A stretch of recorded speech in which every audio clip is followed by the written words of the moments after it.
গাজা যুদ্ধ কি কেবলই ইসরায়েল আর যুক্তরাষ্ট্রের একক ধ্বংসযজ্ঞ? বিশ্ব আদালতের গণহত্যার সতর্কবার্তাকে বুড়ো আঙুল দেখিয়ে পর্দার আড়ালে ইসরায়েলের অস্ত্রের ভাণ্ডার সচল রেখেছিল অন্তত 52টি দেশ। এর মধ্যে মুখে ফিলিস্তিনকে বন্ধু দাবি করা দেশের তালিকাও আছে। আল জাজিরার এক অনুসন্ধানী প্রতিবেদনে উঠে এসেছে বিস্ফোরক এ তথ্য। আরও জানাচ্ছেন সঞ্জিদা সিলভিয়া। আন্তর্জাতিক বিচার আদালত ২০২৪ সালের জানুয়ারিতে স্পষ্ট জানিয়েছিল গাজায় গণহত্যার ঝুঁকি প্রকট। গাজাবাসীর আর্তনাদ ও অসহায়ত্বে বিশ্বের 52টি দেশের বিবেক করেনি। আদালতকে বুড়ো আঙ্গুল দেখিয়ে ইসরায়েলে প্রবেশ করেছে একের পর এক অস্ত্রের চালান। আমি বুঝি নির্মাণের শিল্প, সালাম স্টিল বোঝে ডিউরেবিলিটি। সালাম স্টিল, মোস্ট ডিউরেবল স্টিল।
এর ঠিক পরেই ফরাসি সামরিক সরঞ্জামের 25টি চালান খালাস হয়েছে ইসরায়েলি বন্দরে। কানাডা এবং ইতালির গল্পটাও ঠিক একই রকম।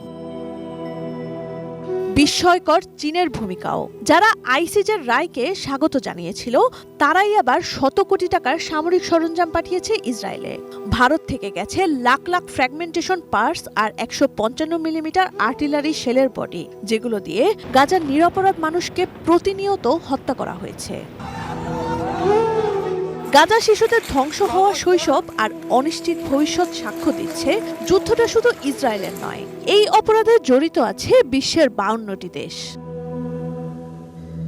Sanjida Sylvia, desk report, ATN news.